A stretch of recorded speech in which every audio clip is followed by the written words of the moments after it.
नमस्कार दोस्तों, कैसे हैं आप लोग। उम्मीद करता हूं सब कुछ स्वस्थ होंगे, मस्त होंगे और अच्छे होंगे। मैं हूं दुर्गेश डीके, आपका फ्रेंड। अगर आप हमारे चैनल पर नए हैं तो चैनल को सब्सक्राइब कर लीजिएगा। दोस्तों, आज हम बात करेंगे भारतवर्ष के महान सम्राट समुद्रगुप्त की। चंद्रगुप्त मौर्य के बाद जब भारतवर्ष का पतन हुआ तो भारत कई टुकड़ों में विभाजित हो गया और उस विभाजन को एक करने का श्रेय, राजनीतिक एकता को फिर से स्थापना करने का श्रेय समुद्रगुप्त को जाता है। समुद्रगुप्त ने अपनी शक्ति से भारतवर्ष को फिर से एक कर दिया, भारत में राजनीतिक एकता का फिर से स्थापना कर दी। जैसे चंद्रगुप्त मौर्य ने किया था वैसे ही समुद्रगुप्त ने यह कार्य करके दिखाया। दोस्तों, वास्तव में समुद्रगुप्त भारतवर्ष के महान सम्राट माने जाते हैं। अगर हम बात करें समुद्रगुप्त, जो जिनका शासनकाल 350 से 375 ईस्वी तक माना जाता है, इधर गलत टाइप हो गया है। चंद्रगुप्त प्रथम के बाद 350 ईस्वी में और उसका कुमार देवी का पुत्र चंद्रगुप्त प्रथम और कुमार देवी का पुत्र समुद्रगुप्त राजगद्दी पर बैठा। संपूर्ण प्राचीन भारतीय इतिहास में महानतम शासकों के रूप में माना जाता है। अगर हम बात करें जो समुद्रगुप्त हैं, प्राचीन भारतीय इतिहास में महानतम शासकों के रूप में नामित किए जाते हैं। उन्हें पराक्रम भी कहा गया है। समुद्रगुप्त के शासनकाल में राजनैतिक इतिहास, राजनैतिक और सांस्कृतिक दृष्टि से गुप्त साम्राज्य जो था का उत्कर्ष का काल था। अगर हम माना जाए तो गुप्त साम्राज्य का काल माना जाता है, उत्कर्ष का काल माना जाता है। इस साम्राज्य की राजधानी पाटलिपुत्र थी। आप सब जानते हैं समुद्रगुप्त ने महाराजाधिराज की उपाधि धारण की थी। आप सब जानते हैं वे स्वयं को लिच्छवी दौहित्र कहे जाने पर गर्व महसूस करते थे। उनकी माँ लिच्छवी थी, इसलिए अपने आप को लिच्छवी दौहित्र भी कहा जाते थे उन्हें। श्रीलंका के शासक मेघवर्मन ने बोध गया में एक बौद्ध विहार के निर्माण की अनुमति पाने हेतु अपना राजदूत समुद्रगुप्त के पास भेजा था। समुद्रगुप्त एक असाधारण सैनिक योग्यता वाला महान विजित सम्राट था। विंसेंट स्मिथ ने इन्हें नेपोलियन की उपाधि दी थी।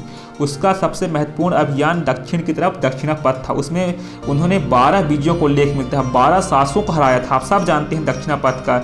जब वो दक्षिणापथ अभियान में जाते हैं, समुद्रगुप्त एक अच्छा राजा होने के अतिरिक्त एक अच्छे कवि और संगीतज्ञ भी थे और उसे कला मर्मज्ञ भी माना जाता है। उनका देहांत 380 ईसा पूर्व के आसपास, 375 ईसा पूर्व के आसपास माना जाता है, जिसके बाद उनके पुत्र चंद्रगुप्त द्वितीय राजा बने और वह उच्च कोटि के विद्वान और विद्या के उदास रक्षक थे। उसे कविराज भी कहा गया है और महान संगीतज्ञ भी, जिसे वीणा वादन का शौक था। और उसने प्रसिद्ध बौद्ध विद्वान वसुबंधु को अपना मंत्री नियुक्त किया था। कौन किया था आप सब जानते हैं। जिसके बाद समुद्रगुप्त के बाद चंद्रगुप्त प्रथम जब शासक बनते हैं, जब चंद्रगुप्त के बारे में जब हम पढ़ाएंगे आप लोगों को तो विस्तृत जानकारी देंगे, तो आप सब देख लीजिएगा इसे। श्रीलंका के शासक मेघवर्मन ने बोधगया में एक बौद्ध विहार के निर्माण की अनुमति पाने हेतु राजदूत समुद्रगुप्त के पास भेजा था। समुद्रगुप्त असाधारण सैनिक होने के नाते योग्यता रखने वाला महान विजित सम्राट था।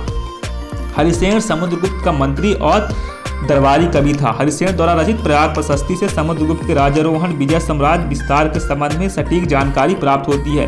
काव्यालंकार सूत्र में समुद्रगुप्त का नाम चंद्र प्रकाश मिलता है और उसने उदार, दानशील, असहाय तथा अनाथों को अपना आश्रय दिया।